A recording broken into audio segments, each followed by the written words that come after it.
tranquilidade da família. E então surge a pergunta: como proteger o que mais importa? A Emiv oferece um sistema de segurança completo com monitoramento 24 horas para você viver e trabalhar com mais tranquilidade. Fale com Gustavo Machado, 22 9 98 64 0280. Emiv, porque proteger é cuidar. Está sendo implantado na Radmed o Gênios Mamography Ologic, o maior avanço na detecção do câncer de mama. Você já pode agendar o seu exame. Radmed, sempre à frente, referência também em mamografia.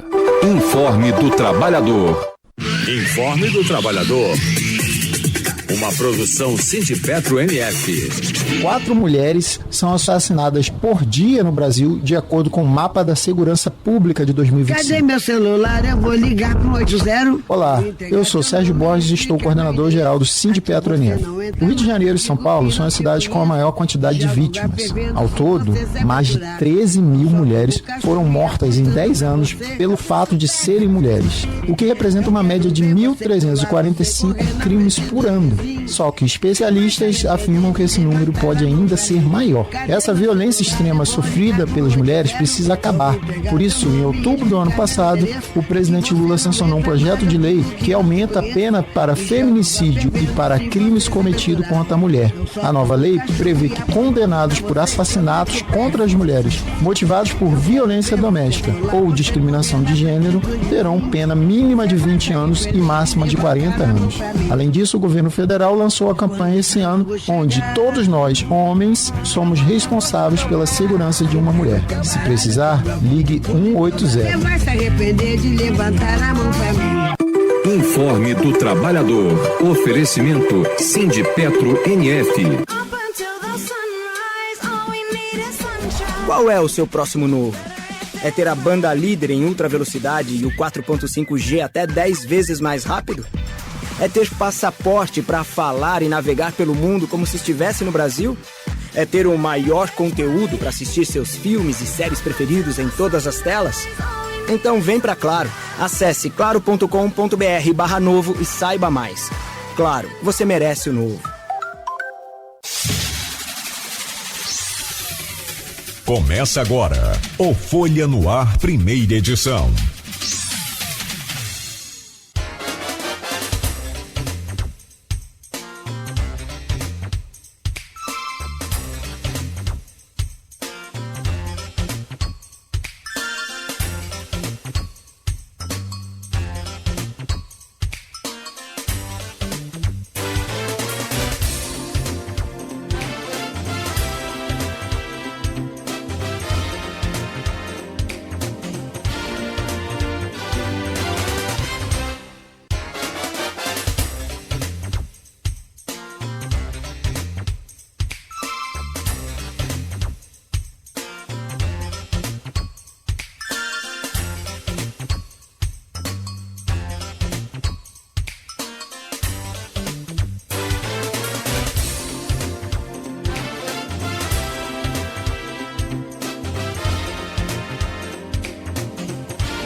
Quinta-feira, 9 de abril de 2026. Começa agora pela Folha FM 98,3, emissora do Grupo Folha da Manhã de Comunicação, mais um Folha no Ar. Estamos ao vivo aqui pela Folha 98,3, ao vivo também pelo Face, pelo YouTube. Você acompanha este programa daqui a pouco em podcast. Logo mais tem reprise na Plena TV, pela Alexa. É só dar o comando Alexa ouvir Folha FM. No aplicativo também da Folha, pode baixar aí para o seu smartphone. E em todos os aplicativos de rádio você também encontra a Folha FM. 7h08, muito bom dia, sejam todos bem-vindos, eu sou o Cláudio Nogueira e a gente começa a edição de hoje do Folha no Ar com as principais informações, trazendo a previsão do tempo, como que fez calor ontem, né? Ontem foi especificamente aquela quarta-feira de verão e para hoje não deve ser tão diferente, o tempo pode até ficar nublado em uma parte do dia, mas a previsão é de mais um dia de muito calor, máxima de 34, mínima de 24, agora faz 27 graus aqui no centro, porém aparece aqui a probabilidade de chuva no decorrer do período, mais para o fim da tarde, início da noite na nossa região. 7h09 em Campos, hoje com o jornalista Luiz Abreu Barbosa na bancada, temos o prazer de receber Geraldo Raien Coutinho, Gel Coutinho, que é industrial do açúcar e álcool e presidente do Sindicato da Indústria Sucroenergética do Estado do Rio de Janeiro. Vem para conversar com a gente sobre vários temas, a perspectiva de um industrial, né, do açúcar e álcool, sobre um industrial do açúcar e álcool como prefeito de Campos, a expectativa sobre o governo Frederico Paes em Campos, também falado aqui por um industrial, e aí, né, a gente já ouviu aqui ontem um professor, né, que seria a voz da esquerda, a voz da academia sobre essa expectativa. Vamos ouvir hoje o Geraldo Raien Coutinho. E também as eleições a governador Tampão, governador e senador no Rio de Janeiro em outubro, né? Estamos ainda aguardando aí a decisão do STF, justamente para saber se teremos duas eleições diretas ou não este ano, ou se não teremos essa eleição agora, nem direta. Enfim, está sendo analisado aí no STF. E ontem, na abertura, foi fechado o placar em 1-1. Hoje os ministros retomam o julgamento. E para fechar, a tendência de crescimento do Flávio Bolsonaro contra Lula nas 8 pesquisas de março e abril. Gel, rapidamente aqui uma passada pelo portal folha1.com.br, só para atualizar as informações, as últimas notícias, e a gente já começa aí essa conversa, mas sempre bom poder recebê-lo aqui. No oferecimento de Proteus, serviços de saúde e medicina ocupacional, qualidade certificada ISO 9001-2015, Unimed Campos, cuidar de você, esse é o plano. Laboratório Plínio Bacelar e vacina Plínio Bacelar, cuidando bem de tudo que te faz bem, e já chegou a vacina contra a gripe, a Influelda 2026, que é uma nova composição aí com muito mais proteção para você. Aproveite hoje para tomar a sua no laboratório, na clínica, ao lado do laboratório, vacina Plínio Bacelar. E Radmed Diagnósticos por Imagem, sempre à frente. No portal folha1.com.br, destaque, porque a gente começou a falar aqui agora, primeiro dia de julgamento no STF sobre eleição tampão no Rio, termina em 1-1. Zanin e Fux apresentaram votos opostos. Zanin defendeu eleições diretas, abrindo brecha para um pleito único em outubro. Fux votou a favor da indireta. Em destaque aqui, e hoje, né, os outros ministros, né, vão dar sequência aí a essa votação. Policiais militares salvam bebê engasgado em São Francisco de Itabapuana. Flávio segue crescendo em abril e passa Lula em segundo turno. Mais uma pesquisa, e está aqui no portal folha1.com.br, lá feita pelo Aloysio Abreu Barbosa. Campos criará regras para circulação de bicicletas elétricas e ciclomotores. Segundo o IMTT, o município vai disciplinar o trânsito desses veículos em ciclovias e ciclofaixas. Delegado Márcio Caldas assume titularidade da 146DP em Guarulhos. Dudu Azevedo abre portas para o diálogo na relação legislativo-executivo. Já caminhando aqui para o fechamento das manchetes de hoje, Jorge Versilo é a grande atração do Rancho da Ilha. Após 4 anos de espera, Passarela de Donana foi entregue. E ainda, campista marca gol do título da seleção brasileira sub-16. Rodrigo Júnior, atleta do Vasco, garantiu a vitória de 1-0 sobre Portugal. O jogo foi na França. 7h13 em Campos. Meu caro Geraldo Raim Coutinho, industrial do açúcar e álcool, presidente do sindicato do CISERG, né? Em siglas, Sindicato da Indústria Sucroenergética do Estado do Rio de Janeiro. Sempre um prazer, uma satisfação poder recebê-lo aqui na Folha FM, a gente bater esse papo. Bom dia, seja bem-vindo, querido. Muito bom dia, Cláudio. Bom dia, Luísio. Obrigadíssimo pelo convite. É um prazer para mim estar aqui dividindo esse momento com vocês, nessa conversa. Um bom dia a todos que nos ouvem. Um bom dia especial para o meu filho André, que está a caminho da escola agora, sendo conduzido pela mãe dele, Larissa, a quem também eu mando um grande beijo. Estou esperando aqui para o café da manhã. Cláudio, estamos aqui à disposição para conversarmos um pouco sobre essa realidade que vivenciamos no momento. Infelizmente, na maioria das direções aflitiva, mas vamos tentar conversar um pouco e deixar aí as nossas impressões sobre o caso. Sim, com certeza. Importante e nesse exercício do jornalismo ético, correto, como é e tem que ser, e como é do Grupo Folha da Manhã, a gente tenta ouvir os dois lados, todos os lados. Tem história que tem mais de dois, como a Luiz também fala, né? Então, por isso, importantíssima a sua presença aqui. O André já passou aqui pelo vídeo hoje com a gente antes de começar o programa, já deu um alô comunicativo, Luiz, e botafoguense. É isso. Tá bom, beijo lá pro André também, pra esposa do senhor. Meu caro Aloysio Abreu Barbosa, bom dia, bem-vindo, sempre bom e importante contar com você aqui nessa bancada. Bom dia, Aloysio. Bom dia, Cláudio Nogueira, bom dia, Beto, na técnica, bom dia, Gel, obrigado pela presença, vamos ter que conversar um pouco nos 3 próximos blocos. Bom dia, sobretudo, a você, que nos ouve pelo rádio, carro, de casa, né, que nos assiste como telespectador pelo streaming, né, do Facebook, do Instagram, do YouTube.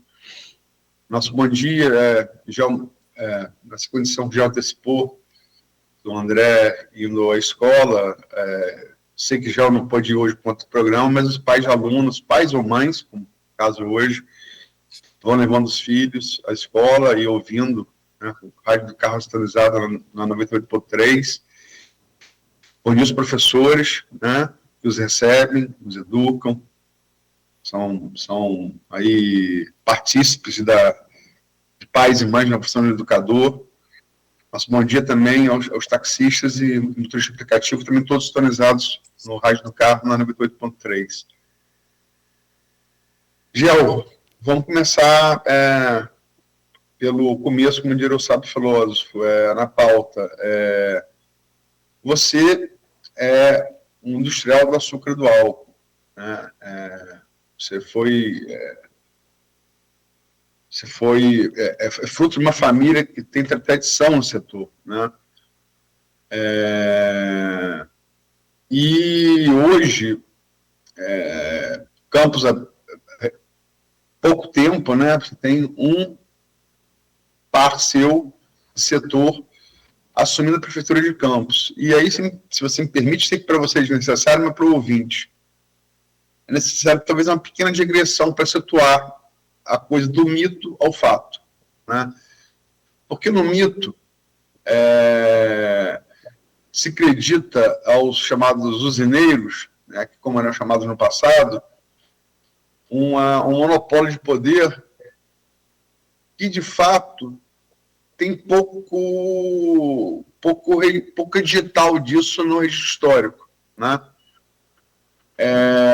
Em eleição direta, voto popular, o último usineiro que disputou com chance uma eleição apertada de ser prefeito de Campos, foi Eli Ribeiro Gomes. Em 1972, perdeu aquela eleição para Zezé Barbosa, onde, segundo me contava, eu nasci naquele ano, logicamente não lembro, mas segundo me contava meu pai e o nosso querido Dibe Awage, foi cunhada a expressão, quando o povo quer, ninguém segura. A partir daquela eleição ali. Porque ele entrou com muito dinheiro, apoio da Arena, que era o governo na época, do governo militar, e Zezé, pelo MDB, com muito carisma, venceu aquela eleição, foi seu segundo mandato enquanto prefeito dos 3 que teve.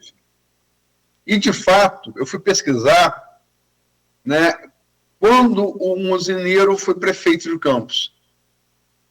Quer dizer, logicamente que em 72 ele tem 54 anos, já mais de meio século. Mas o último Mozineiro prefeito de Campos foi Manuel Rodrigues Peixoto, em 1905. Ou seja, 121 anos antes de Frederico assumir a prefeitura, né? E Manuel Rodrigues Peixoto foi prefeito por um único ano, em nomeação conferida na condição de intendente da cidade. Como é que você vê o mito contraposto à realidade e agora com alguém do setor à frente da Prefeitura de Campos? Bom dia. Bom, mais uma vez, bom dia, Luísio. Bom, aí nessa memória sua, talvez a gente pudesse fazer um parênteses, porque não exatamente usineiro, mas vinculado diretamente às usinas, tivemos o Raul Linhares, né, que era bem próximo da família da usina do Queimado, integrante da família. Eu vejo isso, Aloysio, como o melhor dos sinais, ou o melhor dos exemplos de quanto o setor vem sendo estigmatizado, né, vem sendo desenhado sobre ele uma aura de malefícios, uma aura até de poder que jamais teve. Você citou aí o caso diretamente da política, eu cito outros casos. Né, quando interessou a política local, né, levantar um discurso de forma a seduzir a sociedade para né, uma verdade que estava sendo construída naquela ocasião, mas de verdade era uma falácia, né, você vai lembrar quando do processo de definição do endereço da Petrobras, se viria para Campos ou se iria para Macaé, apontou-se o dedo para o setor socorroleiro como tendo sido esse setor a interferir nessa decisão de maneira a não trazer aqui para a nossa vizinhança mais imediata um concorrente de mão de obra. Ora, era uma época em que nós estávamos tão fragilizados que não conseguíamos sequer levar adiante um mínimo de apoio em políticas de produção, que facilitasse a produção, em políticas públicas que viessem, de alguma maneira, em prol dessa classe que era tão sofrida na época. Então, já fica aí evidenciado onde é que estava esse poder. Na política, jamais foi eleito alguém do setor. No segmento econômico, nós não conseguimos fazer valer nenhum dos grandes projetos que poderiam trazer uma estruturação para o setor que desse uma nova dimensão e uma nova sustentação a ele. Não conseguimos fazer valer o PROGIR, que era o projeto de irrigação Salvação da Lavoura de Campos. Fomos apontados como o algoz da região, no caso do endereço da Petrobras, e tantas outras coisas que foram criadas como forma apenas de carimbar o setor como um agente maléfico. É aquela velha história do empresariado de um modo geral. Né? O político, quando não tem um discurso estruturado para levar adiante, ele tem que eleger um alvo e tem que construir toda uma característica para que esse alvo seja também rejeitado pela sociedade e, dessa forma, se você é inimigo do meu inimigo, você é meu amigo. Assim ele consegue fazer crescer a linha de apoio. Foi isso que aconteceu com o setor, e isso foi feito durante muito tempo. A sociedade campista foi seduzida com esse discurso. A sociedade campista, em determinado momento, virou as costas para o setor canavieiro. A sociedade campista tem responsabilidade também, junto com toda a classe política da nossa cidade, do nosso estado, pelo estado de coisas que aconteceu com o setor, defiando até quase a sua total extinção.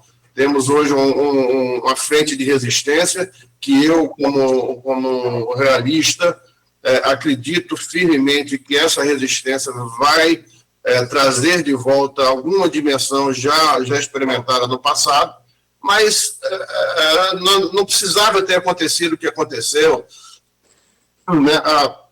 Fechamento de 17 usinas, né? A eliminação de dezenas de milhares de produtores rurais na atividade da cana-de-açúcar.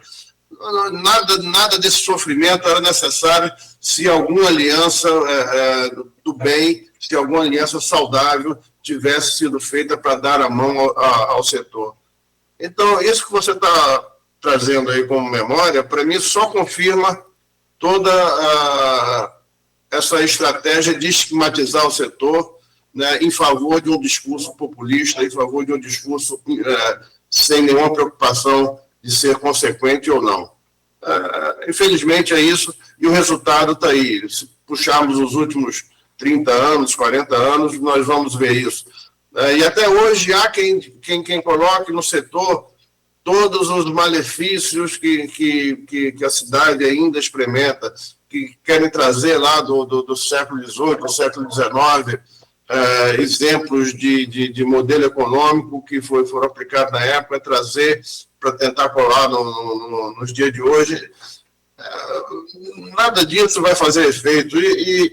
Uma ocasião, já desenvolvi um raciocínio em que passava por isso, concluindo que se em algum momento a nossa população, a nossa classe política quiser bem cuidar do nosso futuro, a primeira missão que tem que fazer é fazer as pazes com o passado.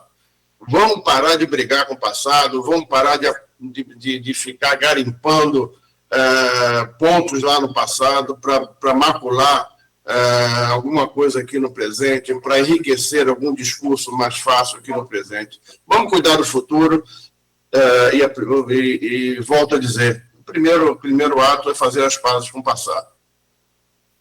Você fala uma frase aí muito impactante, não precisava fechar nada disso, e faz a gente refletir muito sobre como estaríamos hoje com produção aí vasta de cana-de-açúcar, enfim.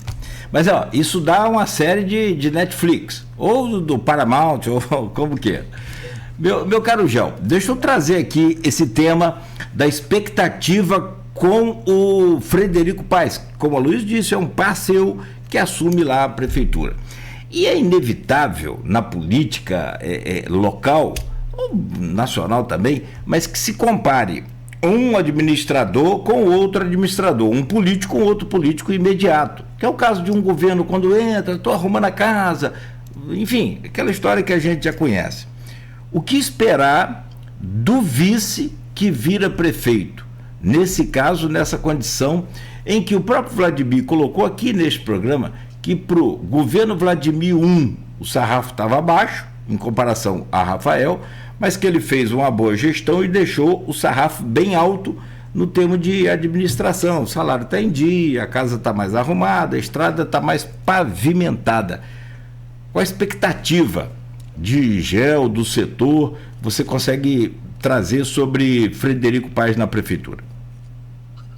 Bom, primeiro, grifar, né, que falando pelo setor, nós temos certeza, conhecendo o Frederico há tantas décadas quanto de convivência, e é bom que se frise, né, uma boa parte dessa convivência com representações antagônicas, né, só depois desses últimos 20 anos nós nos alinhamos na mesma atividade.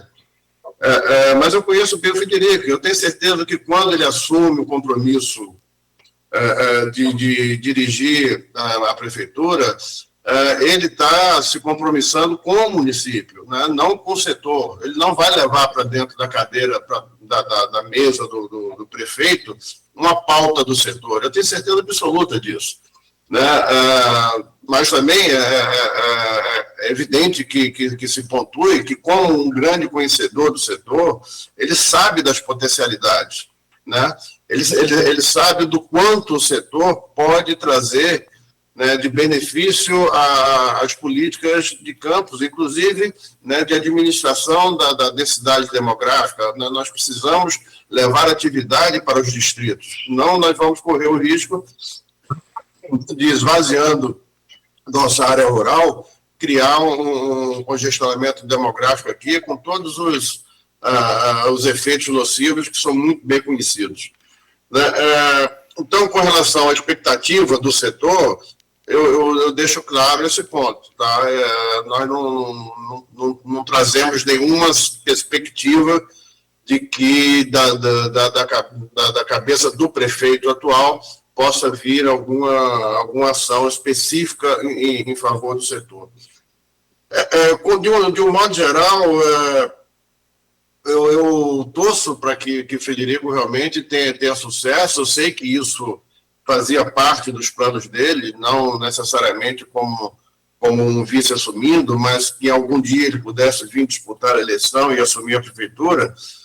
Ele tem essa veia política, né, coisa que eu jamais tive, né, afeição pelo palanque, mas ele tem e vai saber fazer bem. Eu fico me perguntando, né, o tamanho do desafio de herdar um grupo pronto, né, que é o que o Frederico vai enfrentar agora. E como a gente sabe em literatura e em observação externa, né, onde maiores danos de um projeto, eles sempre acontecem dentro de casa, né, são feitos pelos aliados ou pela falta deles. Né, são o famoso fogo amigo. Né, ele vai ter que dirigir um grupo que não foi ele que montou. Então, esse, para mim, vai ser o maior dos desafios, porque capacidade criativa ele tem, inteligência de formular políticas de solução para as principais mazelas da cidade, ele tem, e onde buscar projetos e arranjos para implementar as ideias, ele tem. Quer dizer, eu acho que ele está pronto para fazer uma boa gestão. O desafio vai ser montar a equipe que dê suporte a ele, que possa dar tranquilidade, porque se você tiver que caminhar todo o tempo olhando para suas costas, você vai tropeçar todos os dias. Né? Então, eu não sei como é que vai ser essa caminhada dele, e, pelo amor de Deus, eu não estou aqui querendo apontar ou dizer que o grupo que segue ele hoje seja um grupo que deseje o insucesso dele, coisa parecida.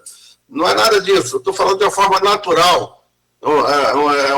Um grupo que leva a prefeitura adiante não é um grupo pequeno, é um grupo grande, que foi formado, né, por outras lideranças, que têm outras origens, né, e hoje vão ter que responder, apoiar e dar suporte a um novo líder. Isso, às vezes, costuma dar problema. Né? Então, quer dizer, eu acho que a grande energia e a grande sabedoria de Frederico vai ser bem dirigir essa questão da equipe interna e do grupo de apoio que ele herdou. Vou fazer algumas direções aqui antes de fazer a próxima pergunta. Raul realmente tinha ligação por matrimônio com Alzheimer Queimado, né? Mas Raul foi prefeito em 76, ficou até 82, como arquiteto pelo trabalho que desenvolveu como secretário de obras desse governo Zezé, que venceu ali Ribeiro Gomes, né? Fez obra, inclusive o hoje controverso cobertura do mercado municipal que ele fez para ser provisório, está até hoje lá, entre as várias tantas coisas que ele fez, né? E essa coisa do destino da Petrobras de Campos Macaé, essa versão de que teria havido alguma ingerência das usinas, ficou mais fortalecida com o livro de Antônio Carlos Pereira Pinto, né, que é um par também seu do setor. Né, Quem Quebrou a Casa do Meu Pai, publicado em 2004, onde ele fala isso. Né, ele dá a entender isso. Mas, feito os apontamentos sobre o passado, e para falar sobre o presente e futuro, não é novidade para ninguém que o transporte público é o maior problema de Campos, o município mais extenso territorialmente do estado do Rio de Janeiro, né? Pontos muito distantes, que tem que se interligar.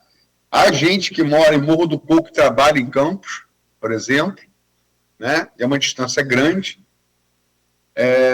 E é um problema que vem tombando desde o governo Rosinha. Teve aquela coisa, inclusive com o saudoso Marcelo Lessa à frente ali, donos de empresas chegaram a ser presos, ele próprio, um estilo Marcelo Lessa, que Deus o tenha e o guarde, grande amigo, chegou a conduzir um ônibus, né, ficou marcado isso, mas o fato é que permanece insolúvel desde o governo Rosinha, permaneceu insolúvel no governo Rafael Diniz, permaneceu insolúvel no primeiro governo Vladimir, permaneceu insolúvel no tempo em que ele ficou no segundo mandato. Você crê que esse talvez seja o maior desafio, não só de Frederico, como de qualquer um que venha assumir a Prefeitura de Campos, João? Sem dúvida nenhuma, sem dúvida nenhuma. É um desafio gigantesco e não tem solução mágica nem de curto prazo. Isso é uma ação contínua e permanente que vai ter que ser adotada, buscando se mitigar essa questão. E quanto mais passa o tempo, maior a urbanização da cidade ou dos espaços onde se poderia construir algumas soluções que hoje já não são possíveis, mas eu não tenho uma solução a apontar, sinceramente, mas o problema é reconhecido e o desafio é monstruoso. Não creio que 2 anos de mandato seja o suficiente para sequer iniciar alguma coisa, mas trazer uma ideia, fazer vingar um projeto a ser perseguido, eu acho que dá tempo. Dá tempo. Precisa de arrojo, ousadia e buscar recursos para viabilizar isso, porque também da mesma forma, não é um orçamento de um município qualquer que vai dar uma solução à altura do problema. Isso vai ter que vir com apoio de algum outro mecanismo, algum outro órgão externo. Mas qual é a solução? Eu não sei. Mas não só a mobilidade urbana, como é mais percebida no dia a dia, como a própria logística, né, que precisa ser melhor pensada. Né? A logística ela trata de movimentação de cargas. A mobilidade trata da movimentação de pessoas. Só para deixar claro, né, quando você vai buscar a solução para um e para um outro caso, né, na mobilidade você tem que movimentar uma pessoa do ponto A ao ponto B no menor tempo possível, né, porque essa pessoa consumo de tempo humano é desperdício de qualidade de vida. Então você tem que trazer essa pessoa do ponto A ao ponto B no menor espaço do tempo possível, buscando o custo que for menor, cabível dentro dessa solução. Já na logística, é o contrário, você tem que priorizar o custo, né? Você vai movimentar uma carga do ponto A ao ponto B no menor custo possível. E dentro disso aí, buscar que isso seja feito no tempo mais breve quanto for possível. É um desafio. Hoje a cidade sofre com movimentação de carga nas vias internas, nas vias urbanas. A gente precisa regular isso. E para regular isso, precisa de estrutura. Né? A gente precisa das perimetrais que já estão planejadas, precisa do contorno da cidade, né? Precisa do acesso ao porto. E eu volto a dizer, quanto mais se demora a implementar, ou pelo menos a demarcar esses projetos, mais difícil fica de viabilizar lá na frente, porque a urbanização chega, isso é inexorável, ela vai avançando para aqueles lugares que se mostram mais atraentes, que, via de regra, são os lugares mais fáceis de você estabelecer uma via, seja para mobilidade, seja para logística. É um caso urgente, é um caso grave, mas a solução não é imediata e o custo não é barato, mas tem que ousar e tem que encarar de frente isso daí. Não acredito que seja com regulação, não resolve. Né? Você mencionou aí as experiências do Marcelo Lessa, também espero que esteja bem guardado lá em cima, mas não é com regulação que vai resolver. Não é disciplinando os empresários do transporte que vai resolver. Precisa infraestruturar essas soluções, né? Precisa da criação de corredores específicos. Outros modais de transporte precisam ser pensados, se são viáveis ou não, eu não tenho resposta, mas precisam ser postos sobre a mesa e avaliados da sua conveniência. Já se chegou a falar no passado sobre metrô de superfície. Eu não sei, sinceramente, eu não tenho elementos para fazer julgamento, né, de oportunidade e conveniência, mas me parece um caso que merece um estudo, merece uma avaliação mais cuidadosa. Nós temos a linha férrea que cruza Coco. Nós temos a linha férrea que pode ligar a Morro do Coco a Farol. Dito isso, um tempo atrás, sim. Exato. Não, desde 89. E pior, nós não temos mais a linha férrea, nós temos só a passagem. Mas eu digo, o tempo vai tirando essas possibilidades. Tem a ponte de ferro ali, que é um importante equipamento, né? Menos uma despesa, você pode reestruturar, como o Luiz falou. Era ligado para a linha férrea com muito sigilo a quase todos os distritos. Isso foi perdido, foi abandonado. Me diz qual país desenvolvido do mundo não faz transporte ferroviário. Me aponta um, por favor. Desde pequeno país, como Inglaterra, a país continente como Rússia. Me aponta um. Desculpa, Gel, pode complementar. Não, eu acho que é isso mesmo que eu tinha que colocar. Acho que hoje está muito difícil, mas vou colocar na mesa, tem que fazer os estudos. A 28 de março, a linha está lá. Ela está pavimentada, mas a linha está lá. Será que compensa fazer uso lá? É muito complicado imaginar isso, mas não sei. E, se não for por lá, criar um outro corredor, mas um transporte de massa, né, barato e rápido precisa ser incorporado no modal de mobilidade em campos, senão daqui a pouco ninguém vai conseguir andar.